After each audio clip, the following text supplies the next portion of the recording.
That's a big stretch, Wilkie. Are you feeling pretty tired? Are you ready to do a podcast today? I'm very ready to do a podcast. My muscles. Is this another week flexed. where we're going to be very tired? No, and not just no. We're gonna gonna stretch beforehand. No, because I wanted to stretch my arms. I'm not tired. You'll notice I didn't yawn. I just stretched because I haven't done much today. I went for a bit of a walk. Well, Wilkie, I've got news for you. This week, the podcast isn't about reviews. It's about fitness. So you're going to have to stretch off because we're going to be leading everyone through a little exercise routine I've come up with just before the show started. Okay. I say just before, I spent a good hour or two working on this to make sure that it gets through all of the major muscle groups. We're going to go all the way from your biceps to your quadriceps and even your tetraceps. You might not know you had tetraceps, but you're going to find them soon. So first, everybody, I'm going to need you to stand up wherever you are. Okay, I guess I'm taking part in this as well. Here we go. Yeah, just stand up. Good thing I've got my nice new microphone. That's got Now I can't see Wilkie's head because it's gone above the webcam, but that's okay.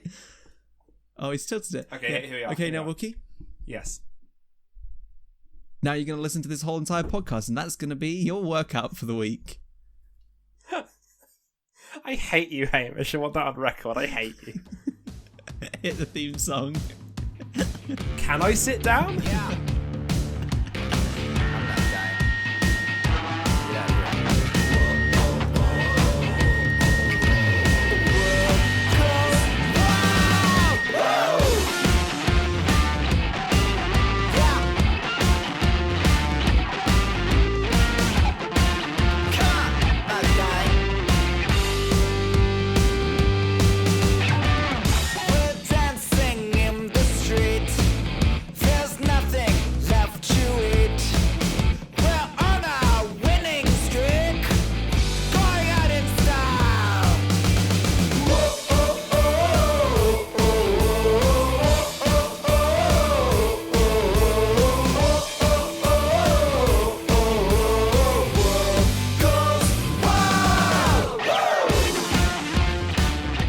Welcome back, everybody, to a little show we like to do here at the weekends, or as you call it, Wednesday.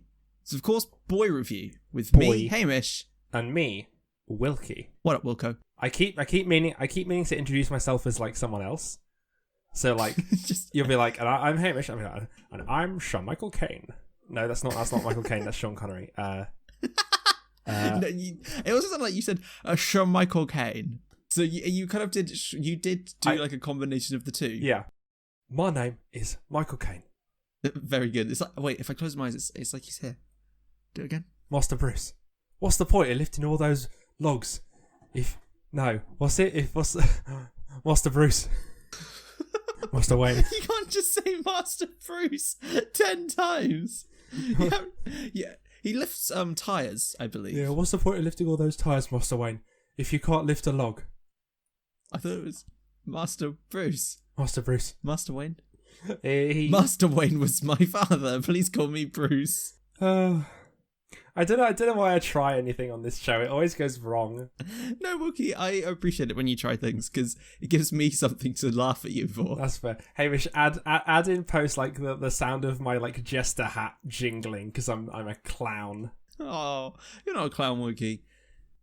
You're a good.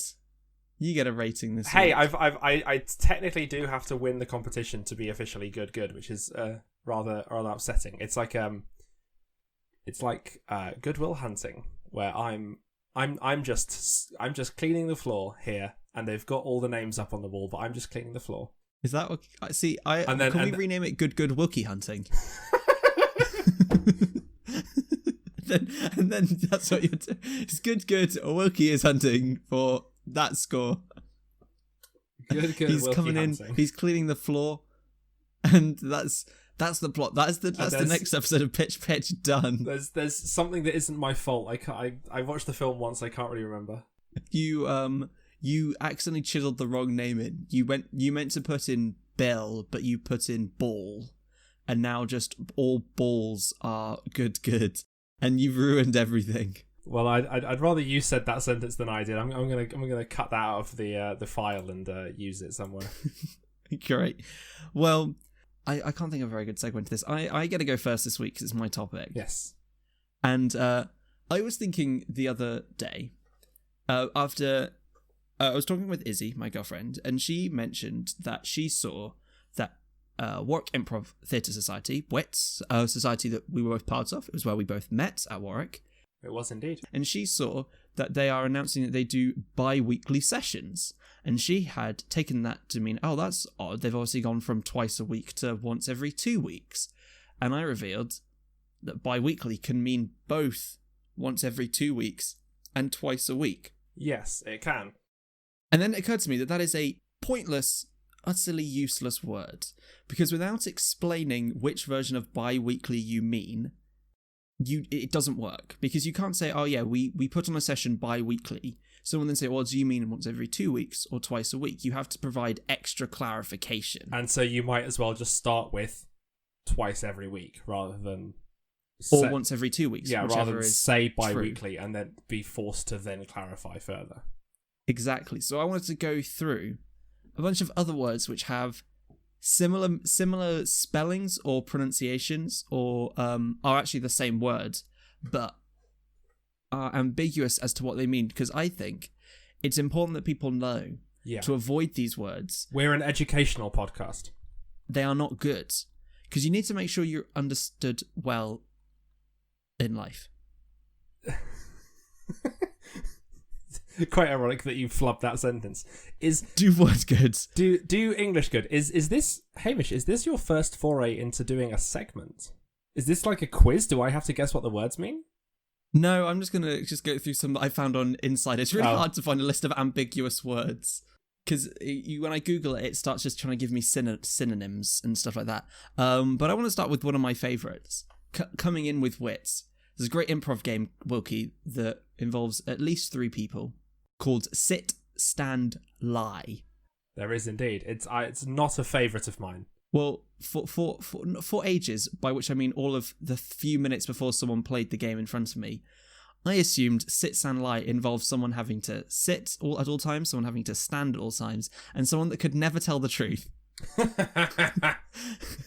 So, in the castle, you find 3 guards. One of them sitting down, one of them standing up, and one always tells a lie. Can you tell which is which? And that is why lie is quite difficult, because if you tell someone, hey, you go and lie over there, do you want them to go down and sort of rest on the floor? Or do you want them, or on the bed, or whatever it is? Or do you want them just not go and tell the truth, but just over in that general direction? I'm going to go ahead. I'm going to go ahead and say that I feel like I can safely assume that they mean go and rest. Okay, Wookie, you might assume that, but then what if they tell you? It's a bat. Are they being assailed by the animal? Or is it someone has just lobbed a cricket utensil or a baseball utensil at them? Again, probably the animal, because if someone's attacking you with a baseball bat, you're not going to be scared of the bat, you're going to be scared of the person.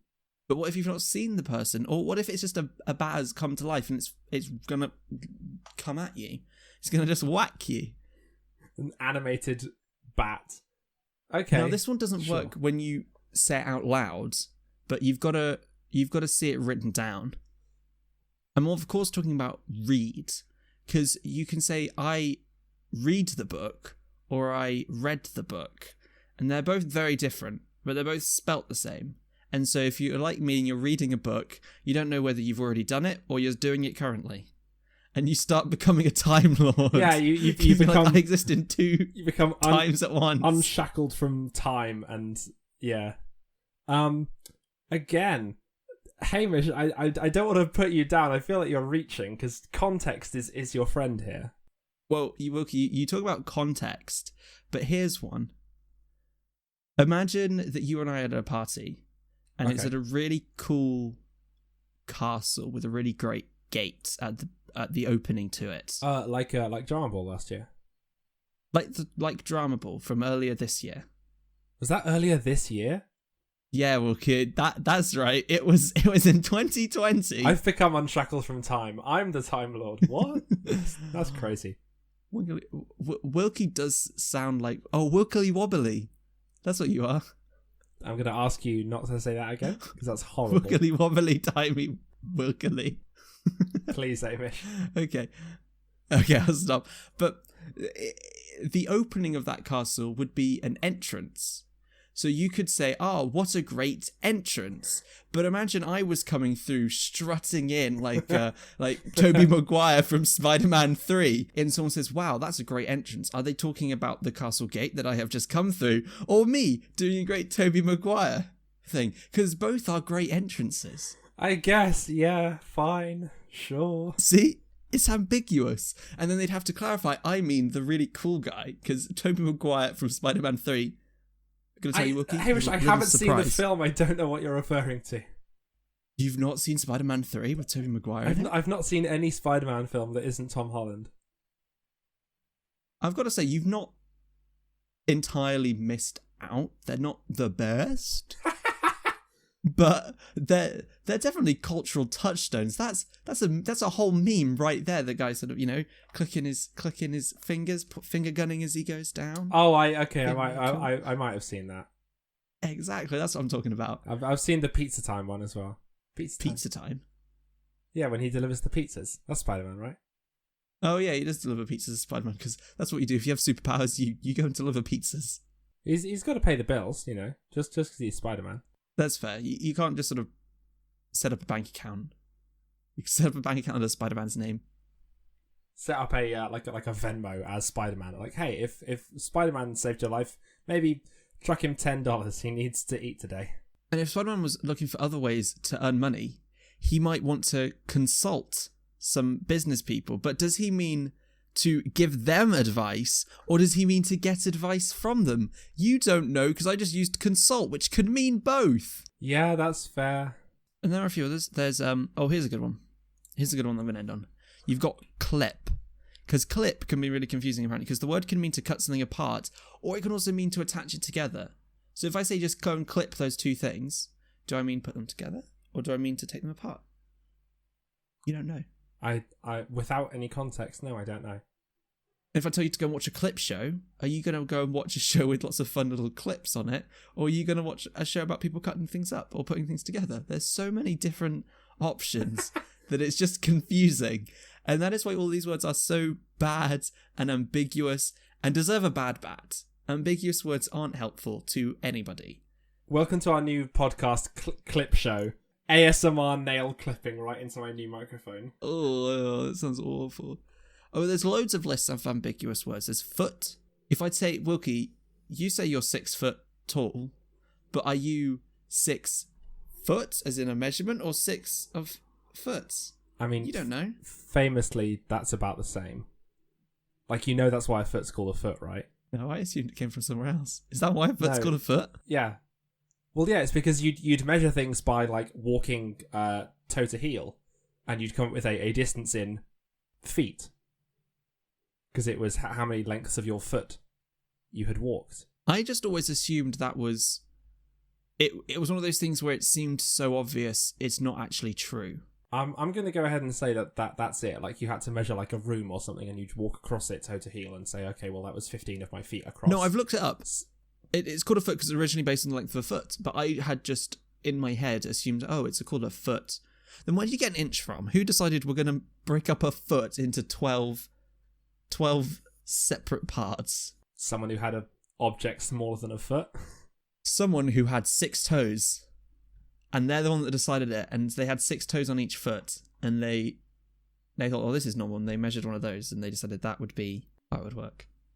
Maybe breaking things under 16 makes more sense because you can keep halving it.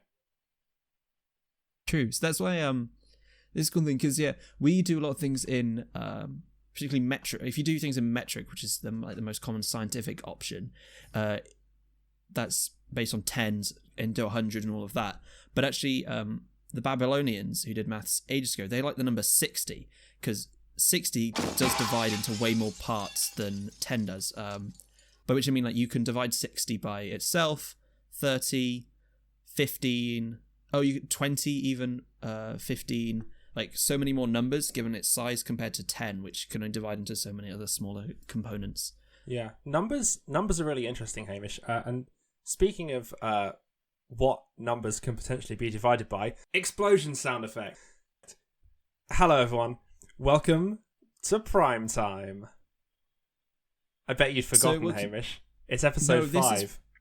This is where we review the last episode that we did that was a prime number, which would be episode 3. And episode 3. Wookie, I want to say episode 3 was really good. I'm going to say we did a good job on that one. Yeah. Episode 3 was good. I think we'd sort of started to hit our stride in episode 3. We knew what we were doing. I came in with like preparation. I knew what I was talking about. We had a wonderful sort of heart-to-heart about Minecraft in the second half of the show, like talking about our lives and how it had been touched by Minecraft. Sometimes I like to hang on, cut this out because I've got no idea what I'm saying. Here in Prime Time, if I cut out the show every time you didn't know what you were saying, we'd have 2 minutes of show. Hey, bastard. Okay.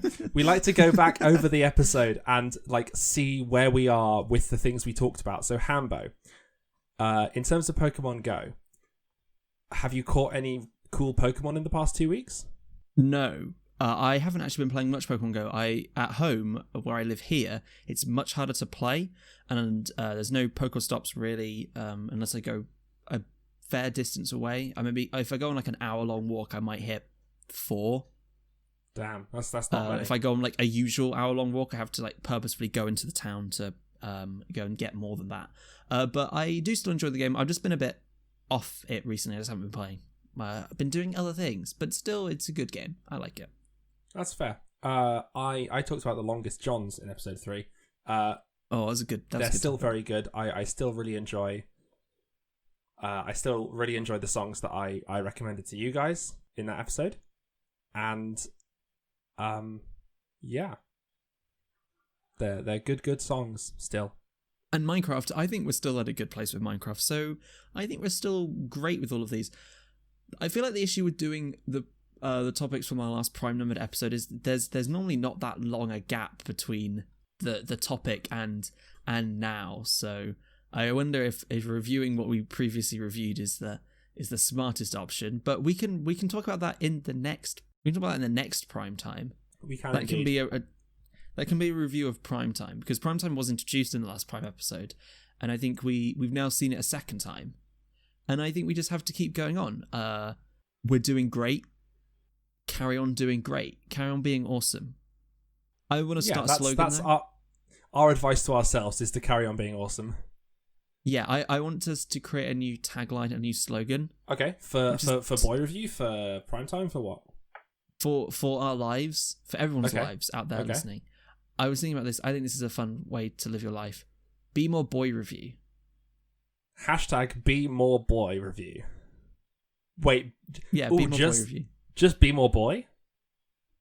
Be more of a boy, like, as in, like, be more boy is also good. Be more boy is good. Because we, as the boys, because being a boy means that you're friends with people, right? Because we're friends, we're boys. But also, being a boy means that you interrogate the world around you, look at things and say, what do I think of? It's a sort of like a we are the new Marie Kondo. We're like, does this spark good? If not, does this spark good is the tagline of the show. If we ever do that podcast show, does this spark good has to be the tagline of the Marie Kondo podcast. I don't know if one exists. I don't know if there is a Marie Kondo podcast, but yeah, there must be. Wilkie, you talk about numbers. I was talking about numbers. I feel like numbers are very important in life and in general. Oh, they are. Yes. One number is I for some reason didn't see where you're going there. One number is is very important for not only for us, not only for our listeners, but for life, the universe, and everything. And that number is 42. My segment this week, my topic is Hitchhiker's Guide to the Galaxy by Douglas Adams. Whoa! I'm going to be specifically talking about the radio, the radio play version of it. I've never had the chance to read the books apart from I think one of the later ones. I think The Restaurant at the End of the Universe was the one I got to read in real life. Sorry, I'm a bit distracted. There's a moth in my bedroom. Oh no! I'm just going to give a quick review of moths. I'm going to say, at the moment, bad. They keep coming into my bedroom and bothering me. shut your window. But then I overheat. But get a fan. But then I use too much electricity. Then take your jumper off, you madman. That's fair. I could probably take my jumper off. Just don't have your. I'm going to do that. I'm gonna take. Moths are going to eat your. I'm gonna take moths are going to eat all your clothes. Hamish, I'm gonna take my jumper off. Okay. Entertain the audience while I take my jumper off. So everybody, whilst Wookie takes his jumper off, I'm going to introduce you to a new segment called Hambo Alone.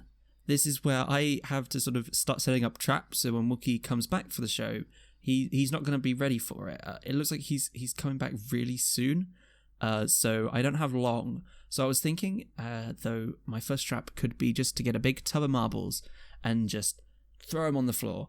Now, will that trip Wookie up? I think so. I think he'll start slipping up over all of his words when he starts just sliding around. I'm back. Hey, Wookie. I'm going to have to listen to the episode to find out what you just said. Yeah, you're going to have to listen back. So when you get caught out. Yeah. So I'd like to begin talking about... I don't suspect a thing. I don't suspect a single thing. I'd like to start talking about Hitchhiker's Guide to the Galaxy with a piece of poetry that I've prepared. Here we go. This is what show is this, Wookie? This isn't Prompted Writing Podcast. This is Boy Review. You can't prepare poetry. I'm going to go ahead and suggest that Prompted Writing Podcast would not want this piece of poetry on their show, and I will explain why. Here we go. O freddled grunt bugly, thy micturations are to me as plurdled gabble blotchets. Group, I implore thee, my foonting turling dromes, and hooptiously drangle me with crinkly bindle wordles, mash obituaries, or else I shall rend thee in the gobberwarts with my blurgle cruncheon. See if I don't. Now that is a piece of Vogon poetry, which listeners to Hitchhiker's Guide to the Galaxy heard in the second episode of the radio show. Vogon poetry is the third worst poetry in the universe. So I think as much as Prompted Writing Podcasts are a very wonderful and helpful open writing community, I feel like they may just turn away a piece of Vogon poetry for being bad. So you're talking about Hitchhiker's Guide to the Galaxy. I am. And I also am aware of the radio show most fondly. I've seen the film with Martin Freeman in, but also I have not read any of the books. I'm not much of a reader, so I don't have time for books. So I really enjoyed listening to the radio show too. So I'm excited to see what you think of it once I try and rack my brain, because for some of my memories. Well, for those of you who don't know, The Hitchhiker's Guide to the Galaxy was a series of books by Douglas Adams that was then adapted into a radio play. It starts off with a 6-foot-tall ape descendant named Arthur Dent, who's very tall. Yeah, I guess. I'm used quite tall. I'm used to being this tall. I'm not. So yeah, it's sort of my perspective is different, sort of literally. So Arthur Dent's house is being bulldozed, or it's they're trying to bulldoze his house down at the start of the first episode to make way for a motorway bypass that's going to go through his town of Cottington. And then towards the end of the first episode, I'm not, in terms of spoilers, I'm not going to go really beyond like the second episode of the first season. But I'm going to talk in more general terms. Then in sort of in a fit of narrative irony, the Earth is demolished by a fleet of Vogon constructor ships in order to make room for a hyperspace bypass. Because what's really funny is that a lot of the arguments that were used by the building company being like, oh well, you could have gone down to the council and done all of this stuff, is exactly used by the Vogons when they come alongside. Well, you could have gone over to this other sort of galaxy, and you could have found out that you're about to get done in. Yeah, and the Vogon captain, Prostetnik Vogon Jeltz, is just like, oh, for heaven's sake, mankind. It's only 10 light years away or something, because it's in like Alpha Centauri, the hyperspace planning office there. And so I think if you didn't know what Hitchhiker's Guide to the Galaxy was before today, I think you may have got a sort of sense for what the vibe is. It's very weird, this sort of zany sci-fi genre. Its approach to sci-fi is interesting because it does sort of two parts. Firstly, it's got the whole like actual sci-fi. It does do a lot of very fantastical elements.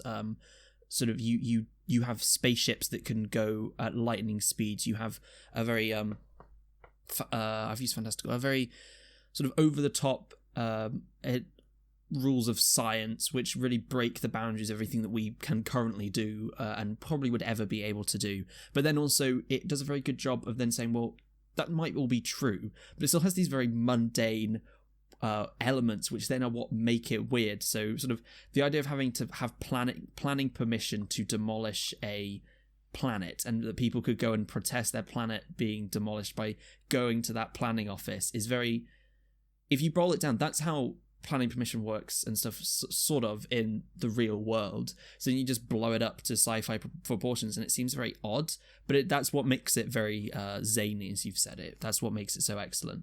And that is sort of the experience of the listener seeing these very sort of normal things made, you know, much bigger, much more sort of fantastical. That's exactly, you know, sort of Arthur Dent's experience as a human being.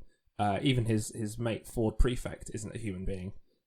So as one of only two survivors of the Earth being destroyed, he is also in this sort of unique position of seeing this fantastical universe for the first time and being able to see reflections of his world in it.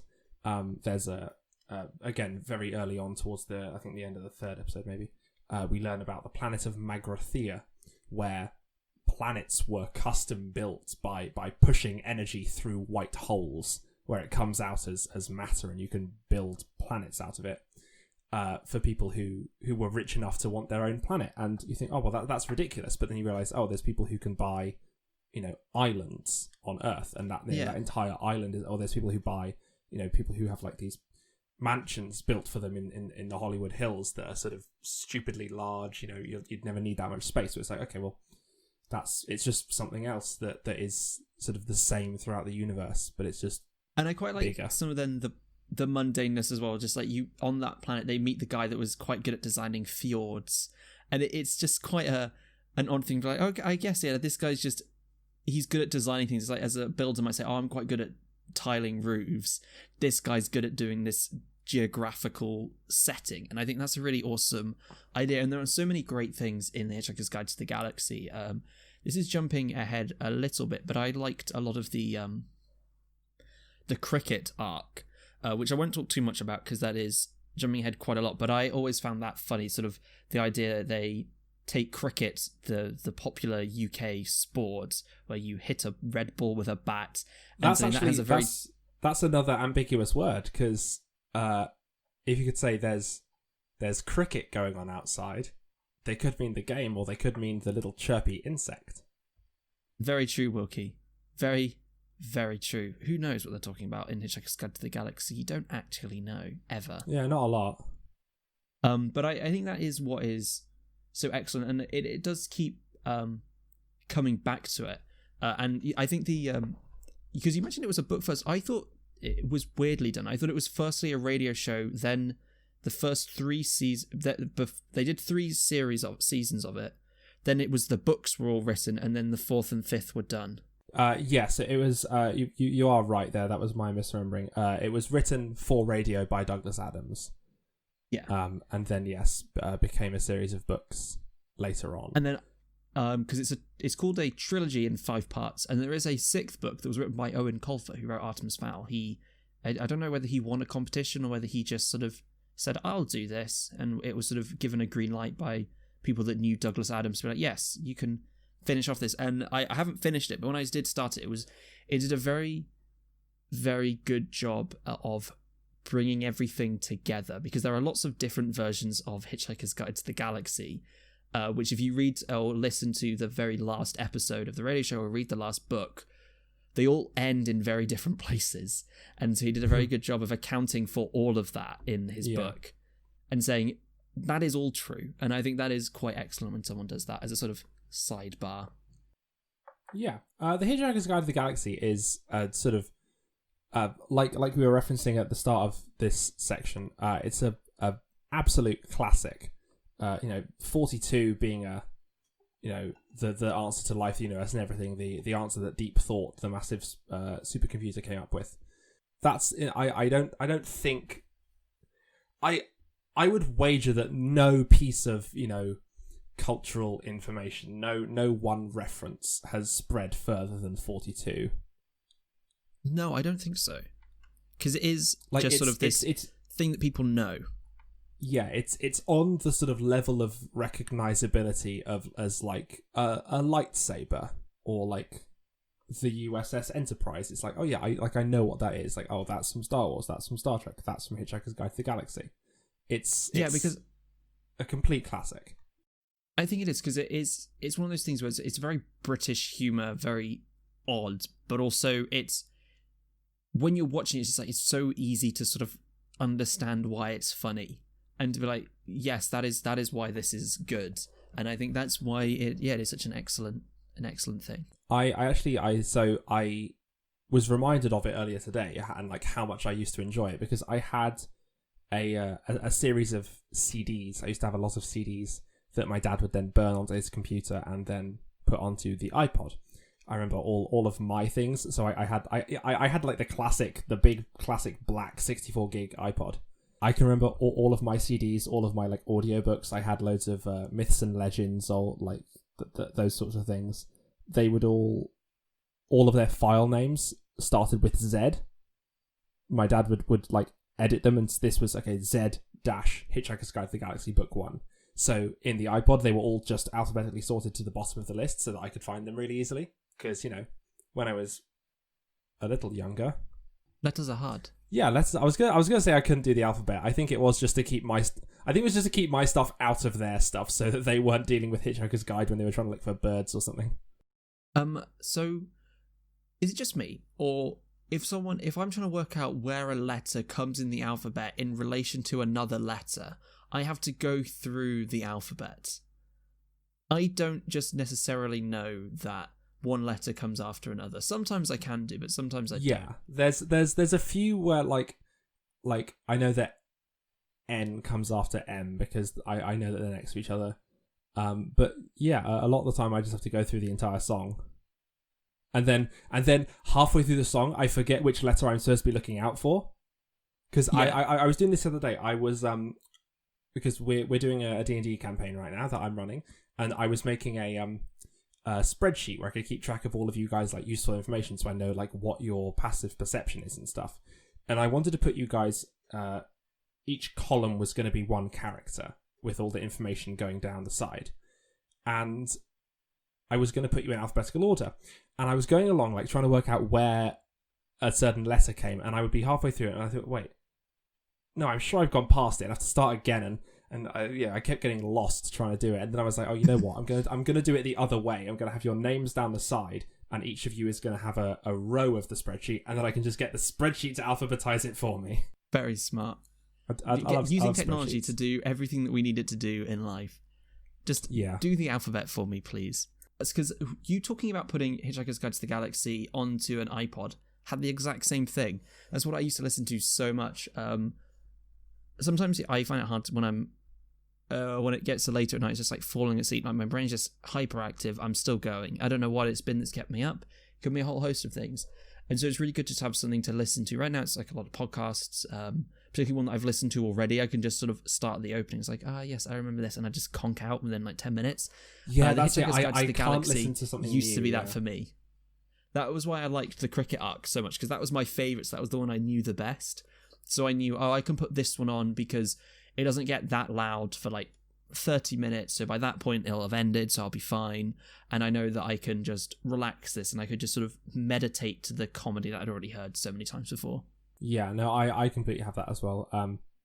I can very distinctly remember skipping to like the middle of the first book, because I'd heard the first few episodes where they're on Earth and Earth gets destroyed so often that it had gone past familiarity, and I'd become bored of it. So I'd like skip to halfway through that, or I'd skip to the very end where they're with the Ark ship.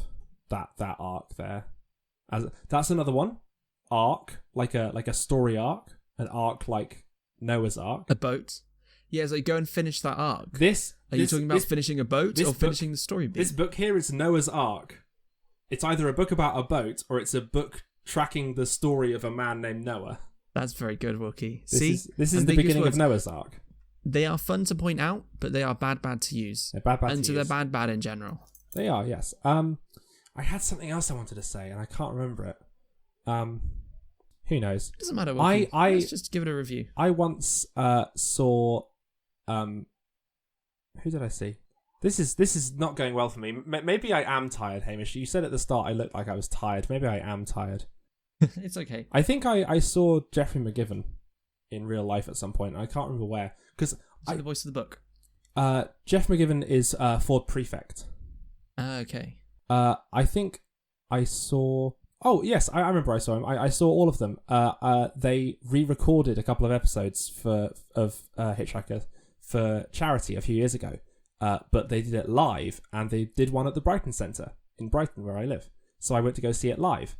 I remember that the voice of the book was different because, sadly, the voice actor had unfortunately died at that point. But yeah, I have at home. I have a Babelfish USB. I used to be obsessed with the USBs, like USB sticks. I had nothing to put on them. I was not, computers were not yet ubiquitous enough in my school that I would have to do work on a USB stick. But also, once I did have to do that, I would just use Google Drive or email it to myself. And so I don't know why I collected all these zany USB sticks, but I just did. I mean, that's a cool thing to collect, USB sticks, because they're also kind of practical and useful. Yeah. Well, the other thing, I've got hiccups now. Crikey, it's a cursed episode. The other thing I used to collect was beer bottle tops, like okay. I was in the Fallout universe. And I remember my dad got a bottle of a beer called Summer Lightning, and it had this brilliant, like a dark green cap with a golden, shiny Bacchus face on it. And I was like, oh, that's super cool. I'm gonna keep hold of it because it's pretty and shiny. And I'm a crow apparently. I'm a magpie, and I'm just hoarding shiny things. But then it became a big deal, and I think at some point I had a spreadsheet that had all of the cool designs I had, and family friends would send me pretty beer bottle tops that they found, and it was a whole thing for a few years. And I was like, oh, you know what? This smells bad. This smells like really old beer in my bedroom, and I hate it. Well,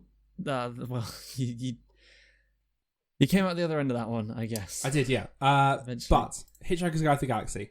Look, Hamish, I know it's a meme. I feel like I'm always going to get judged by you if I give something a good. But no, honestly, you haven't given. Ironically, I think I've given the most good so far. So far on our podcast version, yeah. For those of you who weren't able to tune into our radio, I feel like I've explained this before, but when we did this live, I very rarely gave anything but a good because for me, you like a lot of things. I like a lot of things. You like talking about things you like. I do. That's fine, Wilkie. Honestly, I'm gonna give Hitchhiker's Guide a good. It's one of the most original pieces of content I've ever consumed. It's so sort of trend setting that I think it's a good. It's a good. Speaking of things which are good. Yes, we've got to invite someone new to the good gang, right. And let me. I've got the big marble slab here. Here we go. Love that. So I'm just going to go over to Instagram. So we did a poll this week, basically getting you guys to tell us what your favorite item from McDonald's is, and the winner wasn't necessarily someone that suggested an item, but they backed up another suggestion. They showed very good behavior. This is what we want to see in a good person. So that good person, I'm going to get up their Instagram handle, is _.amirhamza._. That sounds like a gamer tag. It is like a gamer tag, like XX Amir Hamza XX. But Amir showed us that he knew what it was to be good, and he wanted to give a good shout out to his friend Hasib. He was allowed to give a short statement about Hasib. He's a cool chap. A cool chap. Love that. And being a cool chap is very much what you need to be able to join the Good Gang. So thank you, both of you, for being the good people that you are. Continue the good effort. And yeah. And keep entering on competitions and we'll give you another shout out. If our listeners are interested, what piece of McDonald's produce was recommended? So it was a chocolate milkshake was suggested. And oh no, sorry, it was mozzarella sticks. Sorry, I misread because there was a comment above it. It was mozzarella sticks. So you can go to McDonald's, you can get little mozzarella sticks. They come with their own kind of like sauce that you can put them in. Yeah, it's like a slightly spicy tomato thing, isn't it? It's kind of fun. Yeah. So that was what was suggested, and by one person, and Amir Hamza came in and said, "That's a good choice." But there were some other good ones. We had fillet of fish was suggested. Chicken selects, they're always good. Chocolate milkshakes was suggested quite a few times. However, my preference is the banana, and so if you suggested chocolate, you can't. No, get that chocolate out of here. It's too much for the banana. There's too much banana. Your milkshake doesn't bring all the boys to the yard because it's chocolate. Not these boys. Not these boys. I was trying to get my mum to comment on that post, and because I was like, "Oh, you just got to comment what your favorite thing at McDonald's is," and she was like, "Oh, I don't go to McDonald's." I was like, "Oh, come on, you must be aware of fast food, foods."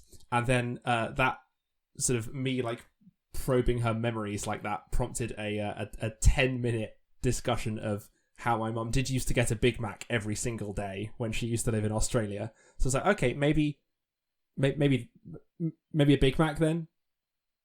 And she's like, oh, is that from McDonald's? Yeah. So yeah, it used to offer a Little Mac, but Nintendo is very litigious. Yeah, that's funny, Hamish. Yeah, it's okay. I feel like that's someone else's joke that I've stolen. I went to a lake in Scotland, and there was a small boy, and he kept using PK fire on me. Anyway, my trip to Loch Ness was quite. Get out! No, that was scarring. That was bad. If my joke was maybe good bad, that was bad, Wilkie. Hey, did I successfully reference Super Smash though? Did I? You did. Little Mac's not just from Super Smash Bros. He's from other games. Wilkie, but to get us out of this, I have a new friend to invite on the show. So it's you coming over. Hello. Oh, I'm Hamish's hello, friend. Hello, Hamish's friend. Wow, you're very colourful. Yeah, my name's Lefty because I'm a sock. What a coincidence! And I go on. I was gonna say I'm a lefty too because I'm left-handed, but no, you're a sock that goes on a left hand. That's interesting. A left foot even. I misspoke. I'm not very good with words. Yeah, I was gonna say you are just a sock on a hand at the moment. Yeah, I don't have any brain. Quick question, Lefty. So Hamish is granting you the power of speech through his hand at this point. Yeah.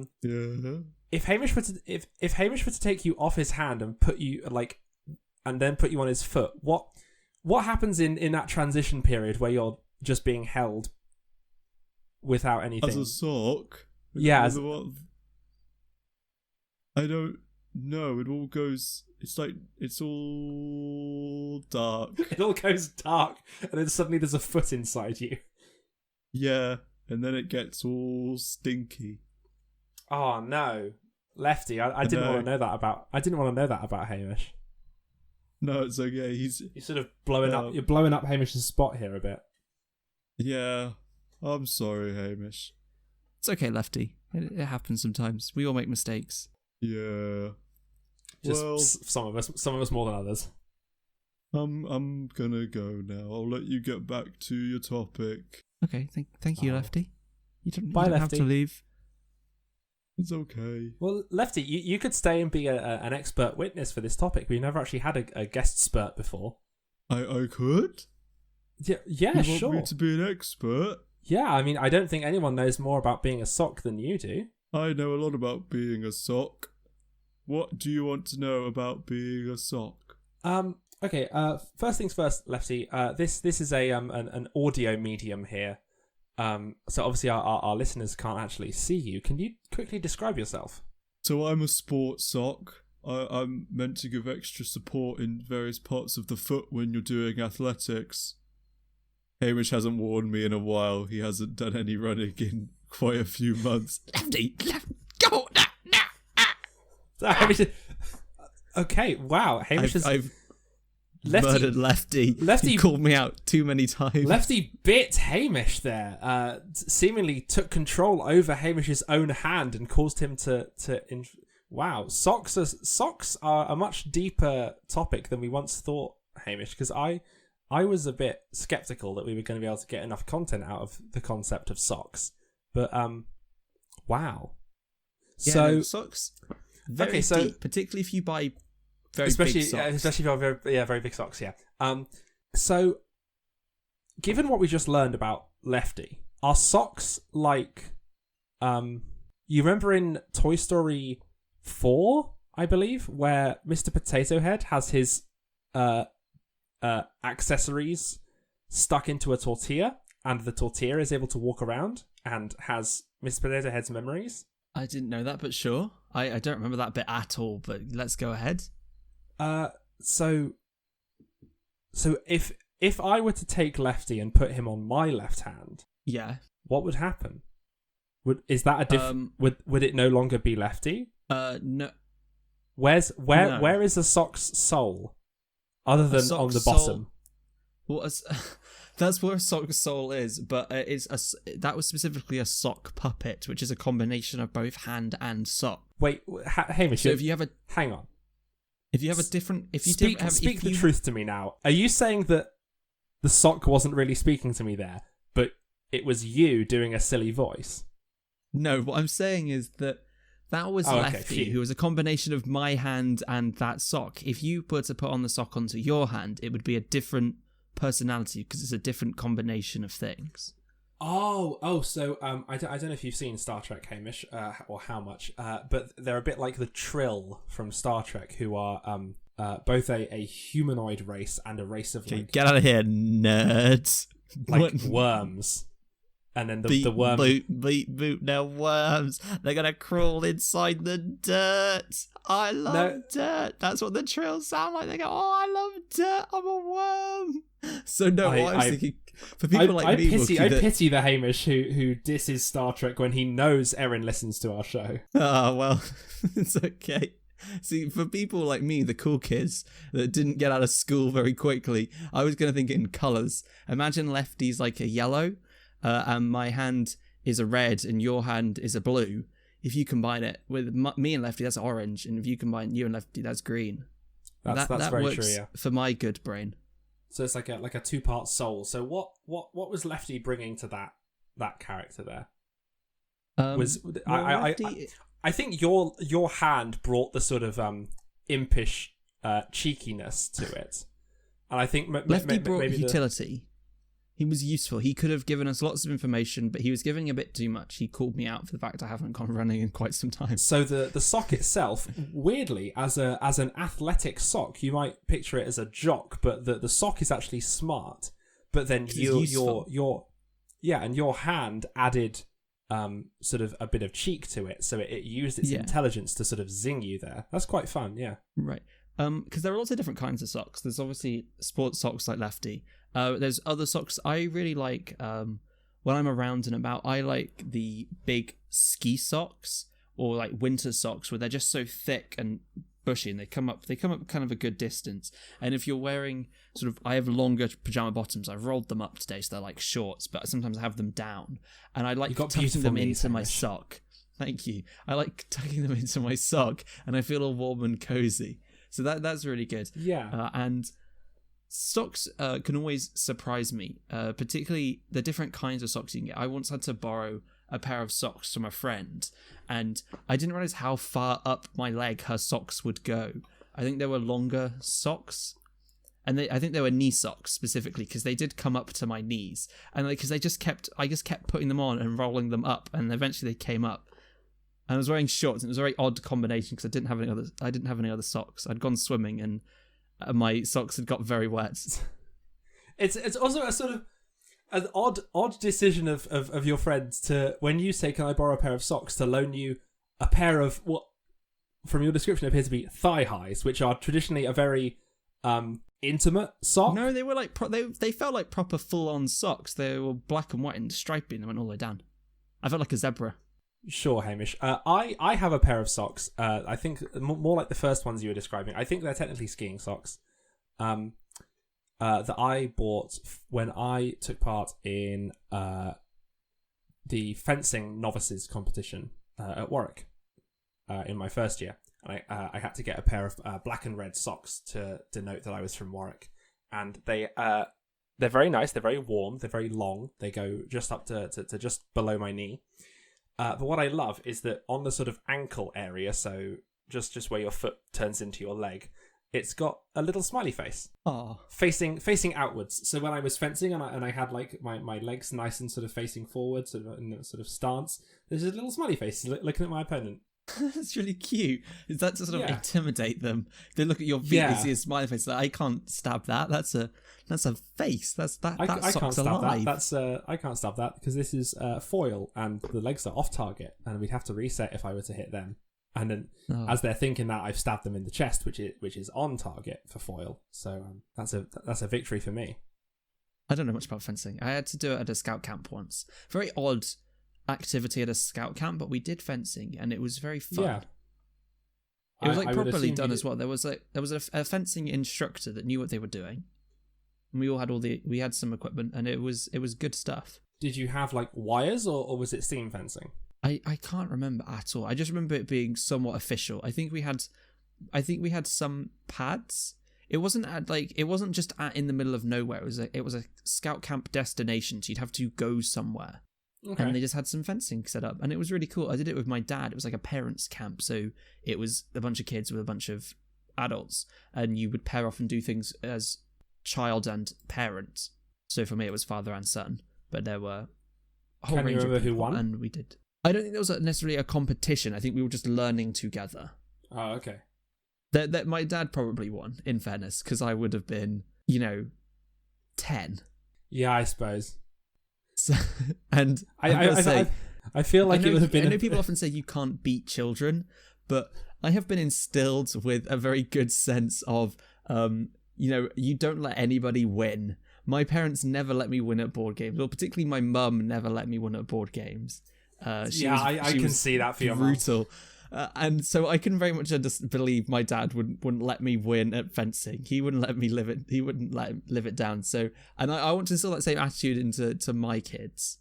I want to say, you take this victory, because then it feels earned. When you finally win at Monopoly, it feels earned until you grow up and realize that Monopoly is a game almost entirely based on chance. But socks, I just think socks are really good. There's always that bit about how when you get older, you start wanting socks as a Christmas gift. And I don't know whether it's just because popular media has told me that I have to want socks as a Christmas gift, but I do quite enjoy getting socks. They're quite cool. I particularly enjoy when I get a big pack of socks which are quite similar but have different designs on, because then I can mismatch them but within the same grouping. So I particularly like when you have... They're similar enough that you almost don't notice, and you're like, wait, hold on. Because when I started dating Izzy, she didn't like that I had mismatching socks, and I eventually just got her to become neutral on the topic. She neither loves it nor hates it. But my favourite thing to do, particularly back then, was to have socks that were quite similar but weren't. So I had a pair of socks which were mostly grey but they had stripes on. And I had one that had very thin white stripes and some that had slightly thicker white stripes. And I wore them for a whole day. And she said, "Oh, thank goodness that you've not... I think this is the first day we've been dating where you haven't worn mismatched socks." I said, "Are you sure?" Held them up and said, "Look again." And she so broke up with you on the spot because you pushed your luck. Thankfully, she didn't. Yeah. Honestly, I here's the thing though. Socks. I'm gonna go ahead and say something controversial. I don't think socks are perfect. What? Well, because especially as someone who is sort of in terms, because like we've mentioned a lot this episode, my height for some reason. I'm quite tall in terms of average person size. I'm quite big. which means my feet are quite big. And so lots of socks are just a little bit too small, and I get used to them, and they stretch out, and so they fit me. But it's hard, they don't go quite up. You can get socks for different sized feet. Well, yeah, but they're expensive, and I need other people to buy them for me, which I think is the point. Yeah, you want other people to buy socks for you, because buying socks is such a hassle. I don't think I've ever bought socks for myself. I bought a 20-pack of socks last year. Just like black, regular, just like black socks that go like just above your ankle. And they're not very comfortable, and they're too small. Oh, I was hoping this would go somewhere fun. I've never bought socks for myself, Wilkie. I'm surprised that you have. I have, but again, only like stupid, like really cheap, massive packs of them, because I don't want to spend loads of money on socks, because it doesn't feel like the sort of thing. Socks can be... It doesn't feel like the sort of thing one should have to spend money on. They're seem so really cool. I've got some really cool design ones. So I have ones that have little, the soldiers with the funny hats that stand outside Buckingham Palace. I have socks with those guys on, and I think I have a pair of socks with like black taxi cabs on, and they look really, really awesome. So I have those, and they're really cool and cute. I have some with like Marvel figure faces on. And so I like to match those up based on the character. So I've matched up like Iron Man with Spider-Man. So it's like you've got that MCU relationship. I've had Thanos and Iron Man matched up as well. And I've had Hulk and Thanos was another pairing I did, because they duked it out in Avengers Infinity War. It was good. Yeah, right at the start there. Right at the start. Isn't it weird that we haven't fun with socks. We haven't seen Bruce Banner turn into the Hulk since Avengers 2012? No, we must have done. No. We've seen him be Bruce and then in the next scene be Hulk, but that transformation hasn't happened since 2012. I guess it must be a difficult transformation to do CGI-wise. Really? Yeah. Probably. Have you seen a Zach King video? They look pretty complex. It's got to be harder than that. I think it goes just something that we would do on this show, which would just be, if I wanted to do like my Hulk out would be turn into you. We just have me be there. I jump off frame, then you jump in just as I do that. That's what our level. Then it goes. Then there's a massive jump up to what Zach King does, and then I reckon there's a jump up to like doing full on Hulk CGI. Or maybe there isn't, because they use more CGI. So maybe Zach King does harder stuff. Yeah, because he does it all sort of au naturel. He does a lot of au naturel stuff. Who knows? We've really gone off topic of socks. We've got very, very, very off topic. I guess I'll sort of see to you that they're good, but I wasn't necessarily going to say they're good, because an issue with socks though is they do get worn out very easily, and I think that's really sad. And they don't last. Socks do not last forever. There's a song called Diamonds Are Forever. It's not called Socks Are Forever, and because socks aren't forever. Me. Exactly. Imagine you get a pair of Eternal socks. But imagine if they didn't fit, and like you could never stretch them because you couldn't damage them. Wilkie, we'll have to wait till next year when the Eternals comes out, the MCU film. Then we'll be able to get Eternal socks. Oh no, we're finishing. We're finishing the episode as quickly as possible. So are we saying socks are good, or are we saying socks are bad good? I want to say bad good, because I didn't want to say they were good. So we'll settle there. They're not perfect. They're not perfect, but they're fun. Nobody's perfect. Nobody's perfect. Thank you for listening, everybody. We hope you enjoyed the show. We particularly hope that Amir and Hasib enjoyed the show very much as well. Now they're new members of the Good Gang. If you've enjoyed it, please give us a rating on the podcast service you're using. Please give us a follow. Please share us with your friends. Please, anybody that you think might enjoy the show, or someone, if you didn't enjoy the show, someone you think would absolutely hate the show, give it to them, because this is how podcasts get found out by more people. Yes. Word of mouth. Help us out. I'm tracking the hashtag boy review on my tweet deck, and so anyone who tweets with the hashtag boy review, hashtag boy review on Twitter. Yeah, hashtag boy review on Twitter. I don't know. I get a shout out or something. Who knows? But we'll see. But yeah, we'll work stuff out. Follow us on Instagram. We do a bunch of posts. We give you sort of little sneak peeks at the upcoming shows. We give you a little glimpse at our daily lives. It's a lot of me at the moment, but once I get Wilkie understanding how cameras do work, he'll be posting more on there. We'll get to see this stuff.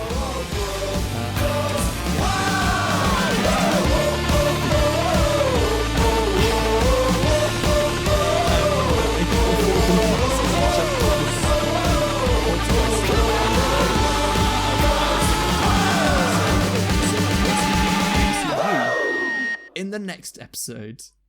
Bye-bye. See ya.